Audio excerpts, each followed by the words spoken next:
Okay, guys, what is up? Um, I have got some bad news for you all today. Bad, bad news. We are cooked. We are so fucking cooked. You have no idea. You have no idea how cooked we are.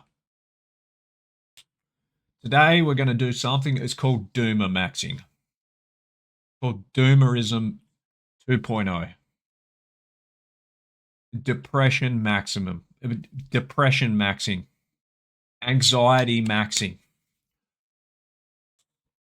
I'm done with all of this. Let's all feel good about ourselves. Like everything's all good. Let's not be depressed. No. Let's depression max. Let's maximize anxiety. Let's maximize the destruction of our mental health. Okay? Because we need we need to live in a society in which the decisions we make are based in reality. And I've got news for you. Reality is depressing. Okay? Reality isn't good. Okay? And you need to stop distracting yourself with TikTok reels and Instagram memes. And you need to start depression maxing.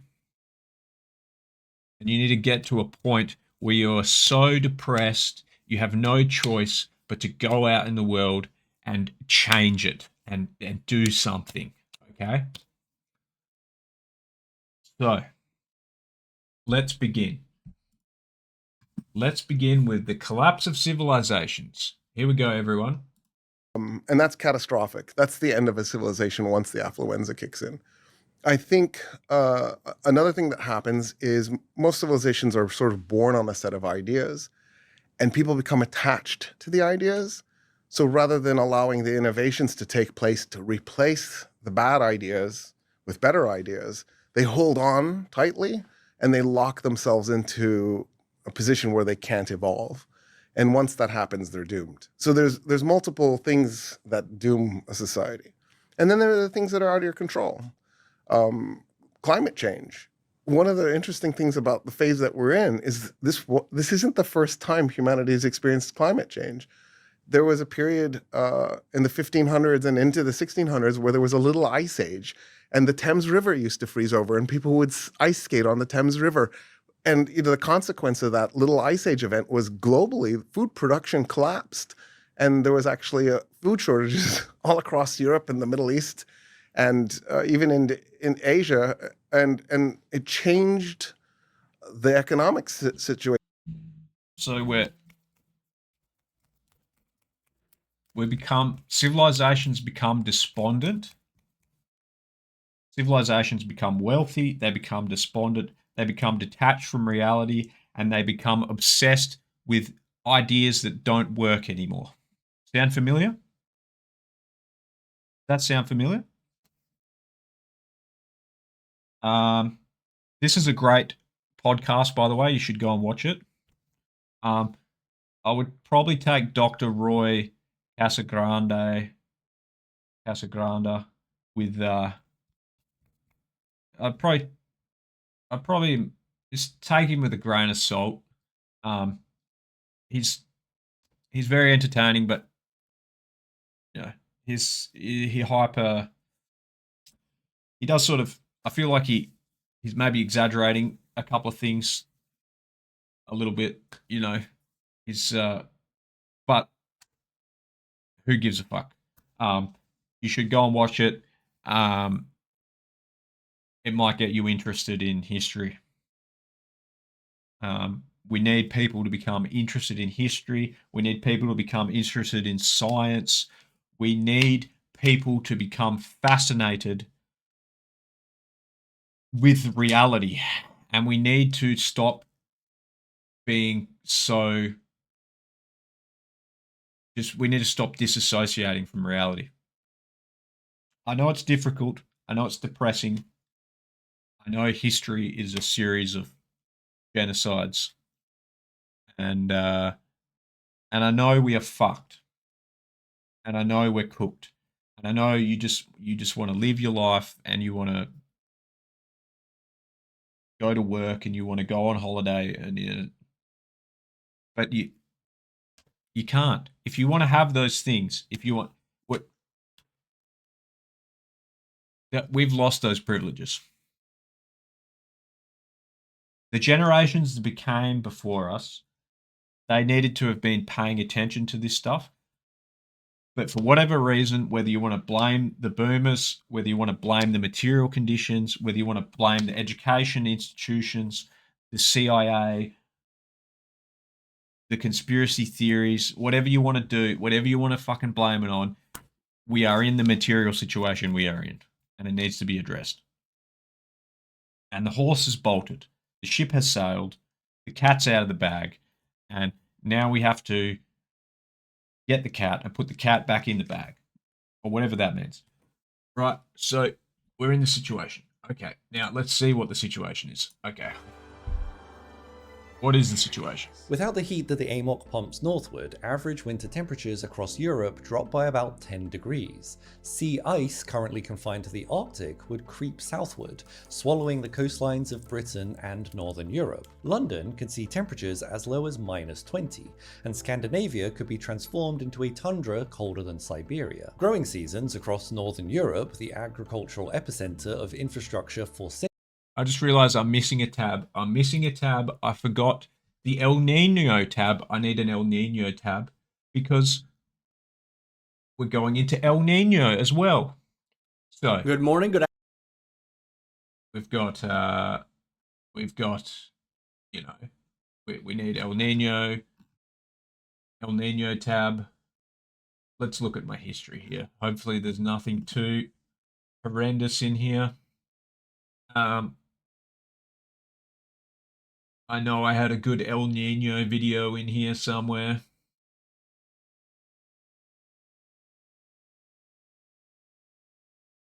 No housing, no food, no gas.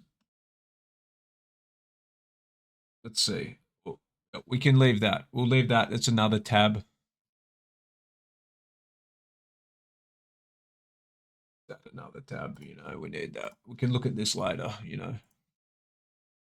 This is the correct, Kyle this is the stance.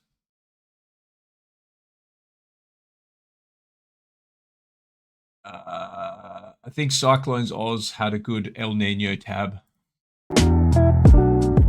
G'day, folks. Cyclones Oz is a great channel. Go and follow him. We've got an El Nino coming. I don't know where it is. El Nino. There you go.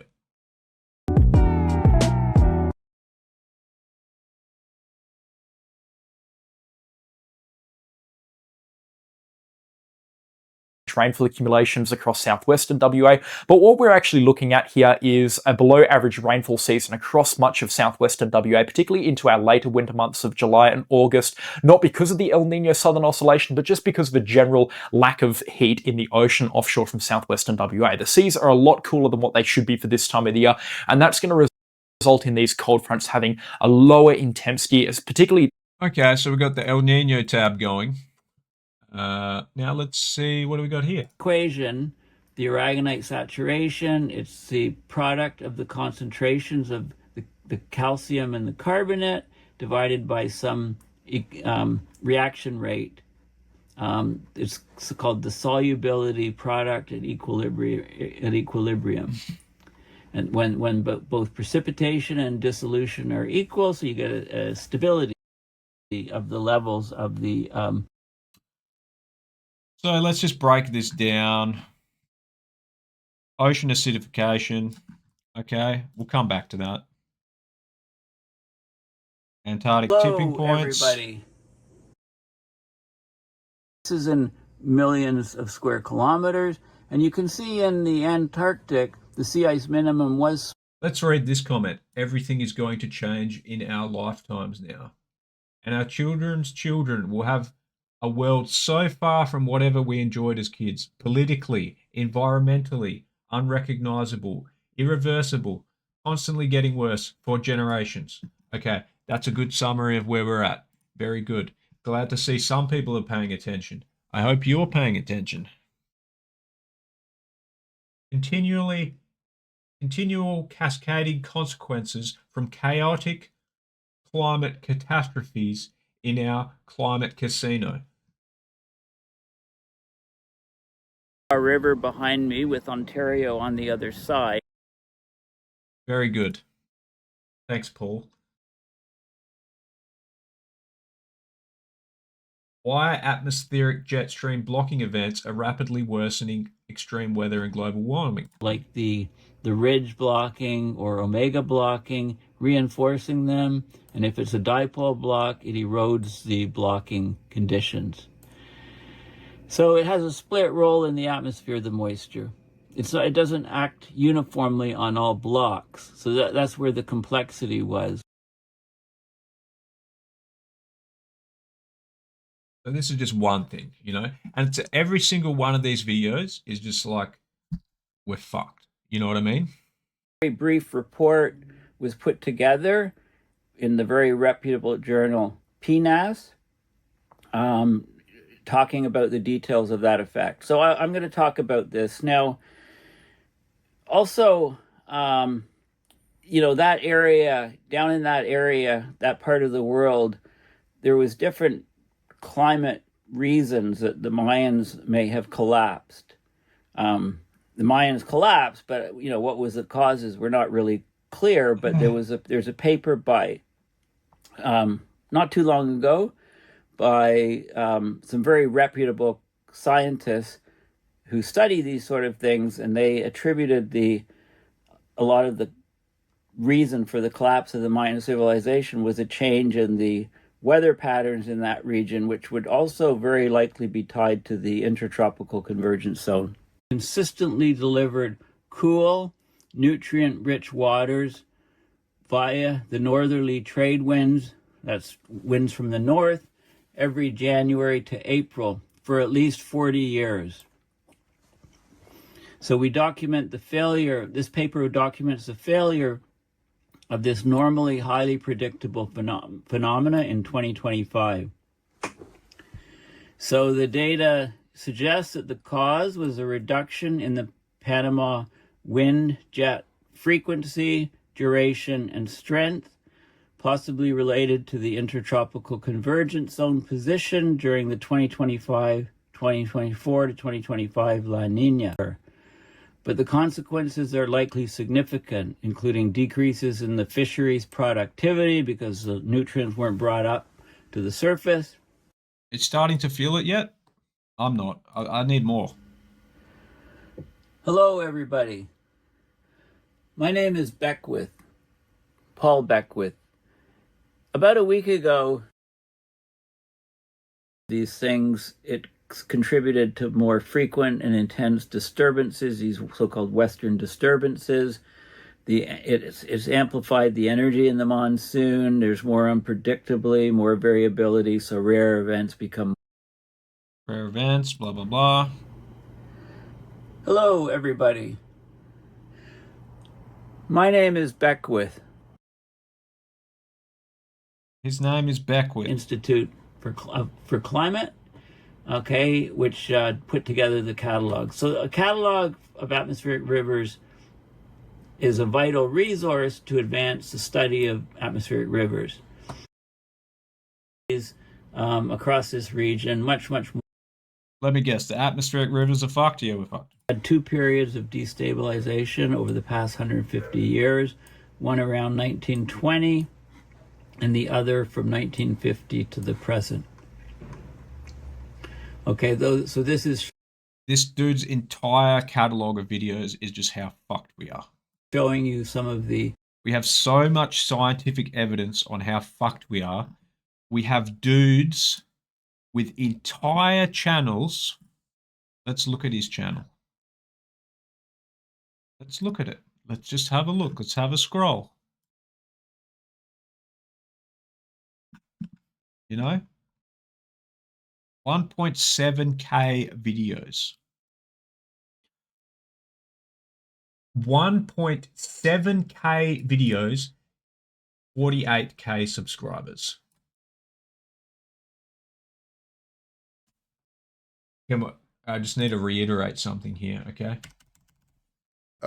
In the 51st time humanity has experienced climate change, I think that will become lazy because why not? What right? They can do so little and they can still be wealthy, and that's catastrophic. That's the end of a civilization once the affluenza kicks in. The affluenza. Affluenza, that's a good word. Let's look that up.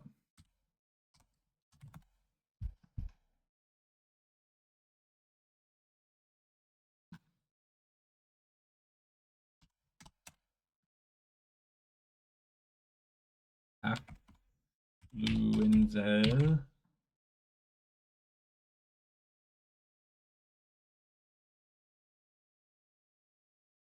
Materialism or overconsumptions in affluent societies seen as societal or environmental menace, as large-scale consumer debt and product waste. A feeling of dissatisfaction, anxiety caused by the dogged and ongoing pursuit of more. Affluenza. I always thought it was like, whenever I heard affluenza, I always think of influenza for some reason. But it's like a virus. It's a mind virus, right? It's a fucking mind virus, isn't it, ladies and gentlemen and NBs? It's a fucking mind virus, and it's killing us. Arctic ice sheet, which is grounded on bedrock below sea level. So when the huge warming, let's go back a couple of years earlier to 2022. And here's what you can see. Well, this is still 2024.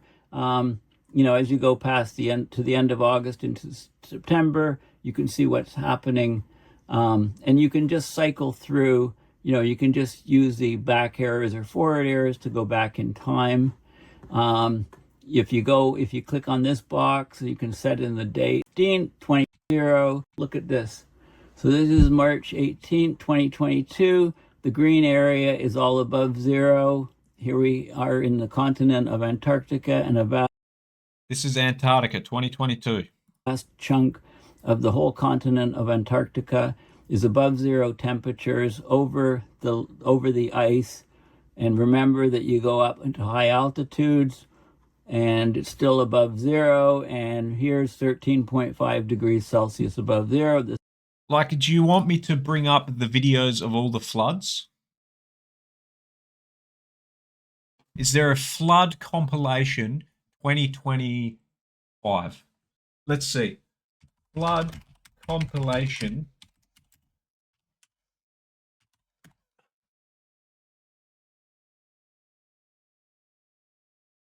Beautiful. Beautiful, just what we need. Hello everyone. Now we're depression maxing, Turning ladies and her gentlemen. home into a death trap.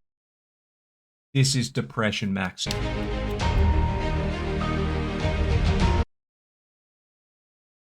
Even whole more 30 known minutes for a of this. catastrophic tsunami that struck the area.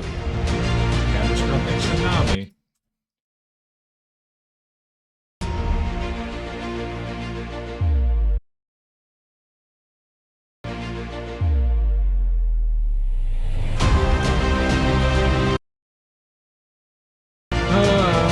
Triggering a powerful tsunami.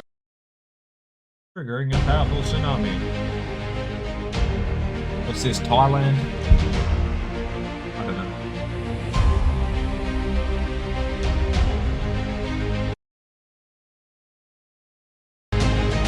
The residents of the Spanish seaside town of San Sebastian. Oh, Spain.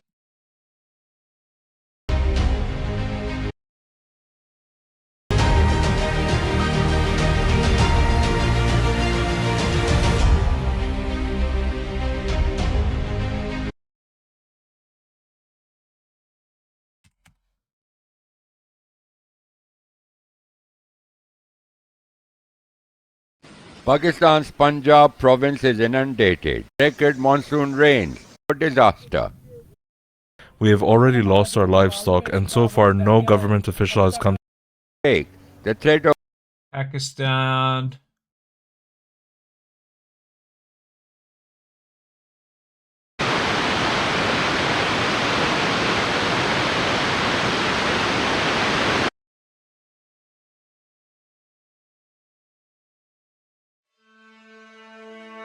Oh, what do we have here? The water retreated today, revealing the damage. It was high enough to damage everything. So all got to go, all got to be replaced. Damage, which is a lot of material that has to be moved. Wingham's residents, desperate for telecommunications. For 3 days. A midday barbie sizzle. Yeah, we're all having barbecues.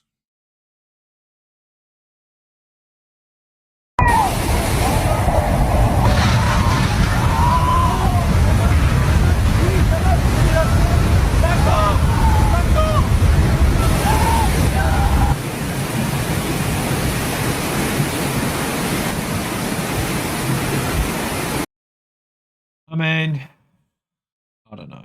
Are you paying attention?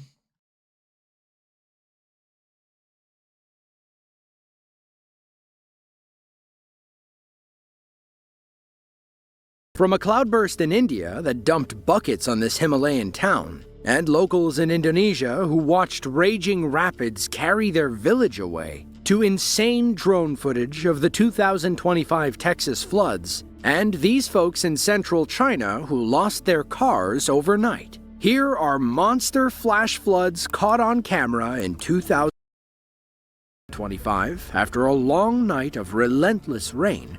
Residents in the Indonesian capital of Jakarta awoke to flooded roads and basements.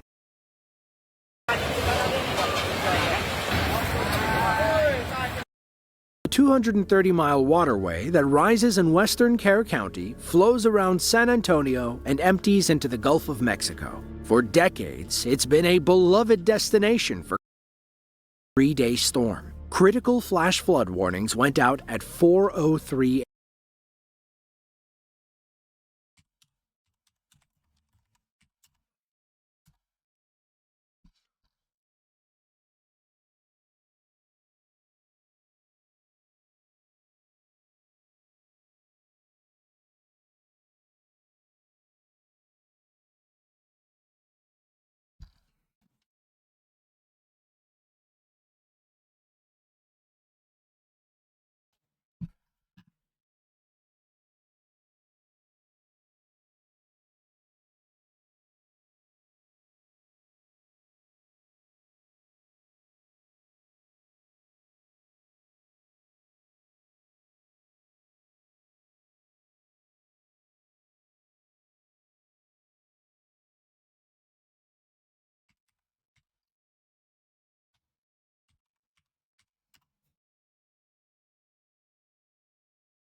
When it comes to tornadoes, the United States is a truly freakish outlier, receiving around 70 instability. That's the air to naturally want to rise and create clouds and thunderstorms. We also look for a lifting mechanism, which is something to kick that air and push it upward. When we look at how tornado environments are changing, we can look at how changes in those individual ingredients are changing over time as well. Scientists believe the key to this eastward shift might come down to an atmospheric feature known as the cap. This go, it's a different story. A warming Gulf of Mexico is pumping extreme moisture and instability into the mid-south, providing the kind of explosive fuel needed to punch through that strong cap. Okay, so Tornado Alley's moving, cyclones are changing, El Nino's hitting us.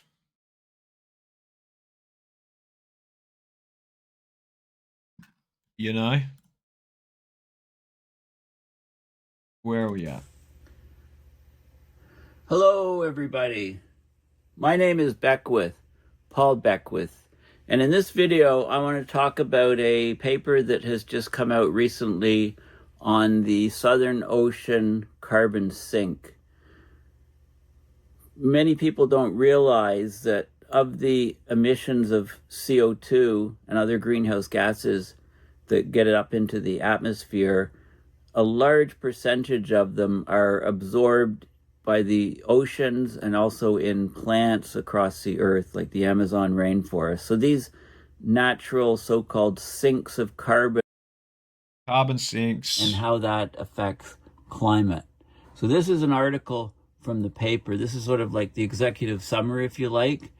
So if you look at the different bands, different latitudes around Antarctica, if you're further away, so this is, if you're between the equator and 40 degrees south in this first loop or band, the absorption, the sink of carbon is dependent on the concentration of CO2 in the atmosphere. Higher concentrations in the atmosphere means more is dissolved into the water. The sea surface temperature is also very important. Like I said, this effect, warmer oceans dissolve less of the gases, colder oceans dissolve more. When you go to loop 2, the area between 40 south latitude and 60 south latitude, it still depends on the amount of CO2 in the atmosphere. Also, this is where a lot of the CO2 that's dissolved in the water is then used up by phytoplankton. Plants use it to undergo photosynthesis, right? So the chlorophyll A level is the amount of basically it's called a cascading positive feedback. So meltwater in one area can accelerate melting elsewhere in this cascading feedback effect. Metric stretching. So they're both going out, coming in, pulsing this way. That's a certain absorption band. And then this is a bending motion of the H2O, absorbs different wavelengths of light. Like different wavelengths of light stimulate these movements in the molecules, causing the absorption. That's where the energy goes into the heating and movement of the molecule. And this is an asymmetric stretching. One comes out, the other's coming in, different wavelength. So there's different molecular vibrations which give rise to absorption bands. And this is the result for water. I like this image because what it shows you is this is the absorption coefficient and for water, pure water, and it shows you that the infrared doesn't make it very far into the water. It's absorbed in the very first surface layers because absorption is high. Red penetrates down a bit further, and then the yellow goes, the green goes, light blue and purple, those penetrate deeply because the absorption is the lowest for those particular wavelengths. And I don't know is there another plot here? No, it's the next one. Right here, there's colors that a scuba diver sees with depths. This is an image I liked here. So this shows you, this is the depth. So this is the spectrum, the visible spectrum of light. And so this is how far red penetrates into the water. Red's absorbed in the first, 10 meters or so. Yellow gets further, green, blue, and so on, because the absorption is lowest down here for the greenish and the bluish colors.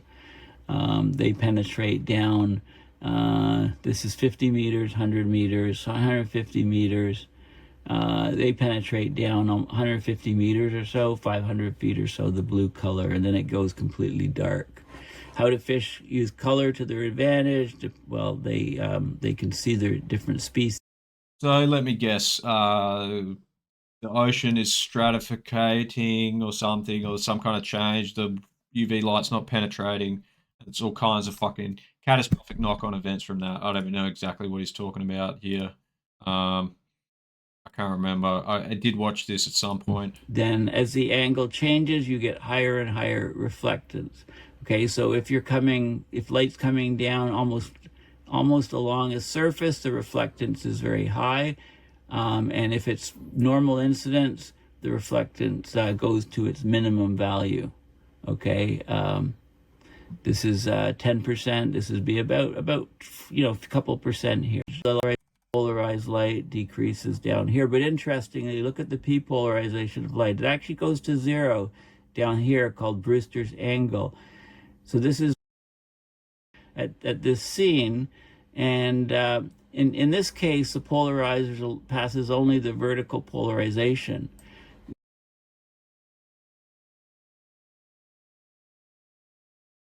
So climate change has all kinds of chemical effects on the ocean. I can't remember exactly what he's talking about here. I'm guessing the ocean is polarizing, which means the sunlight can't penetrate, and like the UV, it changes how the sun reflects. It's just another way we're getting fucked, right? Moving on. I'm from Canada, and Carney's our prime minister, and he's talking about these mega projects. And one of the things that struck me is they're talking about it greatly expanding the port of Churchill, Manitoba. So with more and more warming, the port. We're all on the Titanic, and some are fighting over the cabins. We're all on the Titanic, and some are fighting over the cabins. What a brilliant fucking comment. Brilliant. In the deep ocean, you get methane trapped in a lattice of water molecules called the clathrate, and I'll talk about that more. In shallow waters, the methane bubbles actually reach and break the ocean surface, so they add the methane to the atmosphere. So how much climate risk is there from these bubbles and seeps? So how do we measure these bubbles, discover where these bubbles are? There was a good comment once I read, summing up our situation perfectly. We are circling the methane drain. Honestly, I could just go to every one of these videos, and I could just go to the comment section and read the top comment, and it's fucking cinema. It is fucking cinema. We are so cooked, cunt. So there's also, of course, needless to say, huge impacts on global food webs. So at the very top of the food web, or bottom of the food chain, I would say, tiny algae, single-celled phytoplankton create what's known as net primary productivity. Right, the sun's energy is converted to organic matter using CO2 and releasing oxygen. These tiny phytoplankton are then food for zooplankton, which are then food for small fish and crustaceans, all the way up to whales and humans. So a healthy ocean with a high net primary productivity supports a vibrant food web. Low net primary productivity starves the whole system. Extreme net primary productivity values can cause the whole system to flip. So lots of areas in the ocean are having much reduced net primary productivity. And so this is showing some of the processes where you have the exchanges of gases and things between the ocean surface and the atmosphere, deposition of iron and nitrogen, iron carried in dust from dust storms, etc. Very important fertilizers for the ocean, nitrogen vital. Exchanges of gases, carbon, CO2 going in, CO2 coming out, and so on. And then you have the large phytoplankton, small phytoplankton. You have zooplankton coming up and eating the phytoplankton. This is so-called euphotic zone, where light penetrates 0 to 100 meters. And then you have a twilight zone or mesopelagic zone here. You can see the detritus going down, and then deep ocean organic carbon sinks to the seafloor where it's sequestered. So we've got carbon and nutrient flow in the yellow. We've got microbial loops in the white, and then there's physical ocean mixing in the browns there. Okay, different physical mixing. So some great illustrations in here. So we're getting a surface darkening of the oceans. You have to have some transparency for light to penetrate through the top couple hundred meters the ocean with more suspended sediments, etc. You get less biological processes. If you get elevated concentrations of plankton, suspended particulate, colored dissolved organic matter, that affects the optical properties, and this is these red areas are where the ocean is darkening. And this is an area of the ocean where there's increased amounts of darkening. So less light going down, less biological activity. This is affecting, of course, the stratification strength. It affects the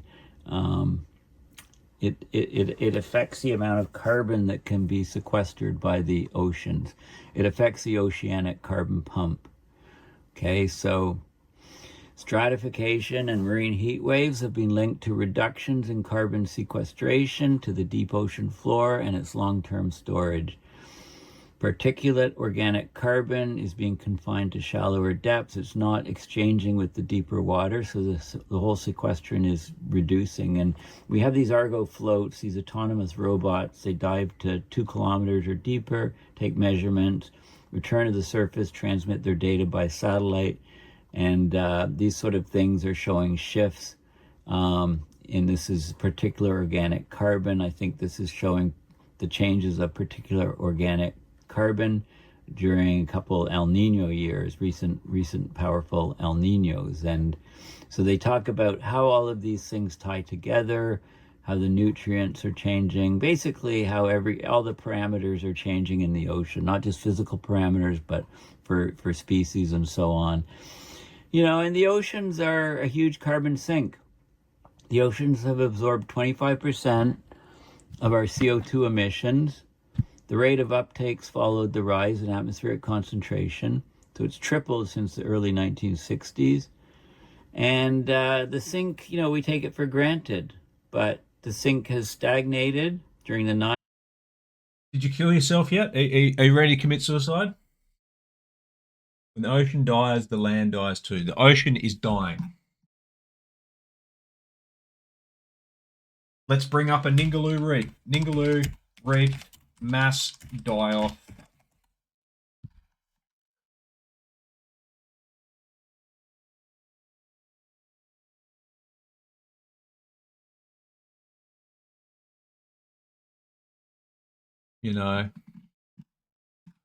Let's bring up a Ningaloo Reef death tab with depression maxing. Depression maxing.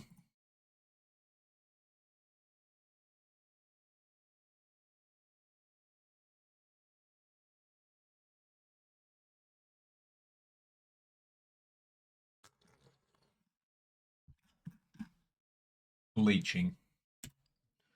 Now, everyone wants to go snorkeling. I want to go bleaching. Let's go bleaching, everyone. And below, a kaleidoscope of marine life. Just is using its treasured colours to send out an SOS.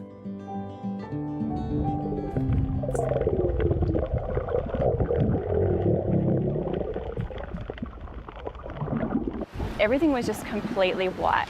It was very stark. It was an entire shock to our systems when we dive down on a reef that we are so familiar with. Some of the worst coral bleaching I've ever seen in my life. The widespread coral bleaching is due to an intense marine heat wave that struck northwestern Australia late last year. Okay, we're not depression maxed enough. You can't, obviously are still not getting it because you're obviously still here and you haven't fucking killed yourself or set fire to Parliament House. So, looks like I need to turn up the temperature, so to speak, in this cunt.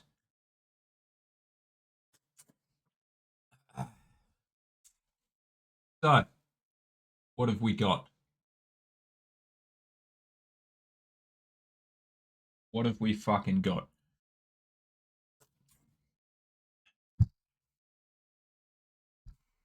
What have we got? How can I make you kill yourself?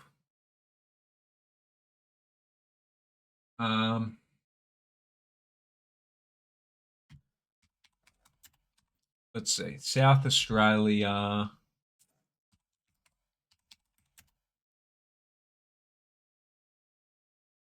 Algal bloom. Here we go. Bam.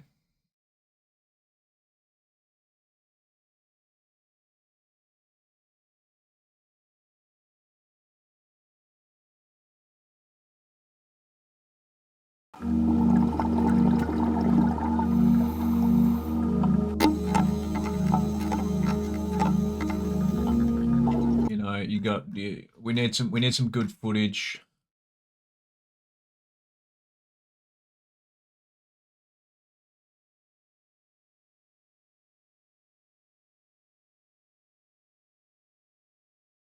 Maybe 7. I hate 7 News, but There are calls tonight for the health authorities to review the advice around our but this will be nice and sensationalized. So. algal bloom crisis, now that scientists know exactly what's causing it. But the government maintains there's no need to change the rules and that there's fresh hope the bloom may be clearing.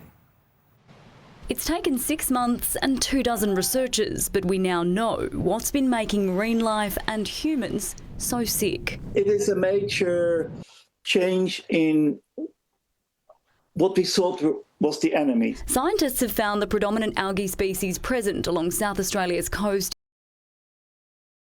I know what's causing it. I must be a fucking scientist, mate. I'm a fucking scientist, you know? And that probably is why we've got long-term instability in the Antarctic. Where was I up to? You know, profound change in global weather statistics, blah, blah, blah. Is with climate change and blah, blah. So there's a lot of fingers being pointed. I was at a fascinating talk just last week. When you point your finger at somebody, remember that 3 of your fingers are pointing at yourself. Okay, I love that image and metaphor for casting blame. Fuck you. Now, they have had meetings with water experts, with the politicians, and, you know, trying to get, after the meeting several months ago, the president ordered that the lawns of the presidential mansion institution no longer be irrigated. So now they've completely dried up. But, you know, when people see fountains on, half the streets wet, they don't feel the water shortage. You know, often water is used to suppress dust in cities. So right now, the behavior of Tehran, it doesn't resemble a city without water and in crisis. So the crisis is often ignored, and then suddenly, boom, it hits. There's a tipping point. Crisis is often ignored. The links to all these are in the description of my video. This is a blog that came out, also, you know, a few days before the last article. Tehran blog, 200 days human activity rain was in a category, and they show us high impact, low probability event, devastating if it happened, but unlikely to occur. But new research over the last few years has reassessed this. Now it looks like a high impact, high probability event, and yet humanity is ignoring this. So in response to last week's paper, Professor Stefan Ramsdorf, perhaps the world's leading authority on the subject, he's been studying the AMOC for 35 years, he says the chances of a shutdown look more like 50%. We could pass the tipping point in the middle of this century. That's only 2.5 decades away, less. So why is this not all over the news? Why is it not the top priority for governments that claim to protect us from harm? Well, in large part because oligarchic power has championed a model of climate impact that bears little relation to reality. They have a hypothesis about how the world works that's completely detached from scientific findings. It's fantasy. And this model underpins the official responses of countries to the climate crisis. So it began with the work of the economist William Nordhaus, He sought to assess the economic effects of global heating, and his modeling suggested that a socially optimal level of heating is between 3.5 and 4 Celsius. Most climate scientists see a temperature rise of this kind as catastrophic. Even 6 Celsius of heating, Nordhaus suggests, would cause a loss of just 8.5% of GDP. Climate science suggests it would look more like game over, curtains for civilization. So eminent economists Nicholas Stern, the Stern Report, Joseph Stiglitz, Charlotte Taylor have argued the mild effects Nordhaus forecasts are merely artifacts of a model that he used. His modeling assumed that catastrophic risks do not exist and that climate impacts rise linearly with temperature. There's no climate model that proposes or supports such nonsense. Let's skip to the fucking... In March of 20... What do the comments say here? Anyone who was a CEO for oil and gas in the 90s should be in jail today. He's discussing what they knew and the science they buried. Greed is the only reason we have to deal with this. 2025, the number was 3,028. So we've risen 400 in a year, basically. This is a book I really missed. There was a...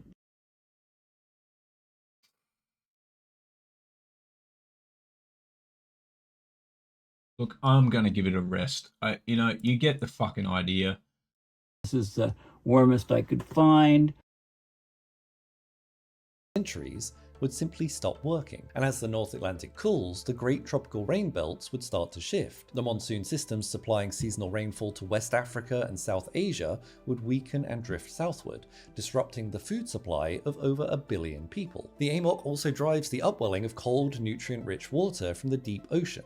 If you remove it, then the surface waters begin to starve of the nutrients that feed phytoplankton, which are the base of basically the entire marine food web. This potentially collapses large parts of every food chain above it. What I really think is interesting, and I'll borrow these ideas from a few other hats that I wear, is that humanity really gets and embraces the idea of asymmetric upside potential. The idea that a small bet might have a big payout. What's my payout for betting that yous are all fucked? Do I get a pat on the back? Do I get to say, I told you so? What do I fucking get?